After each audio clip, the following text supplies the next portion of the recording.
Animation. I think it's safe to assume that we've all seen some sort of animation in our lives.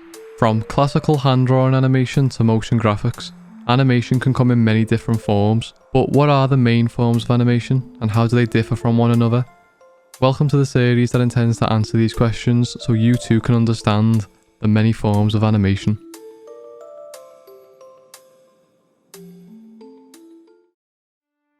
Before delving into the world of animation, it is first important to understand how it works, and that comes down to one phenomenon known as persistence of vision. In a nutshell, persistence of vision is the illusion of movement due to the brain interpreting multiple still images as one moving image. This happens because the human eye can only process about 12 separate images per second, and only retain an image for 1/16 of a second, so if a subsequent image is replaced during this time frame, it creates the illusion of continuity. A good way to create smooth motion using persistence of vision is to animate on twos. This is where one image is shown for every 2 frames at a total of 12 frames per second. If you want the motion to be faster, then you might be best to animate on ones, which is when an image is shown for every single frame at a total of 12 frames per second. However, animating on ones is only necessary if you want quick motion, as animating on twos meets the requirements of the eye to perceive smooth transitions. Once you start to go slower than one image every 2 frames, for example animating on threes, then the motion will appear choppy and interrupted. Although 12 frames per second is enough to create the illusion of movement, most animations typically use 24 frames as a minimum, as more frames per second will result in smoother looking motion. If you want to experiment with persistence of vision at home, then the best way to do so would be to create a flipbook, as they are the easiest way to witness the illusion for yourself and aren't too difficult to create. Flipbooks are also one of the earliest ways to perceive motion using images, which brings us on to the next part of the episode, which is the history of animation. The first example of projected animation goes to the magic lantern. Invented in the 1600s, the magic lantern was an image projector that used pictures on sheets of glass. As some of the sheets of glass could move, the magic lantern became considered by many to be the first example of projected animation.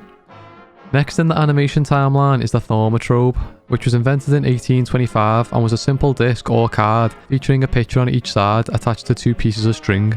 When the strings are twirled rapidly, the card rotates on its axis, and the 2 images appear to combine, making it the first instrument to exploit persistence of vision. Coming in after this is the phenakistoscope, a device invented in the 1830s that used spinning discs reflected in mirrors to create an animated effect. The zoetrope came after this and was also invented in the 1830s. A zoetrope is basically a drum with an open top that has still images on the inside and viewing slots equally spaced out around the outside of the drum.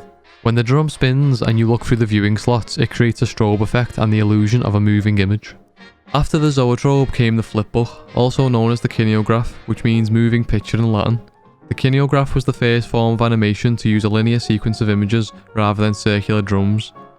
Finally, we have the praxinoscope, which was invented in 1877 and also expanded on the zoetrope, as it was also a spinning drum, but instead of looking through a slot, the images were reflected onto a mirror on the inside of the device. In the 1900s, video cameras were invented, and this resulted in cartoons being able to be shown on the big screen. In 1906, the first entirely animated film was created called Humorous Phases of Funny Faces, which used stop-motion photography to create movement. Next in the timeline comes Phantasmagoria, which came out in 1908 and used hand-drawn animations, resulting in it being considered by many to be the first animated cartoon. We then reach 1914, which is when celluloid animation began starting to be used, but we will save this for the next episode, as the next episode will focus on celluloid animation as a whole. Thanks for watching this episode, and we hope to see you in the next one.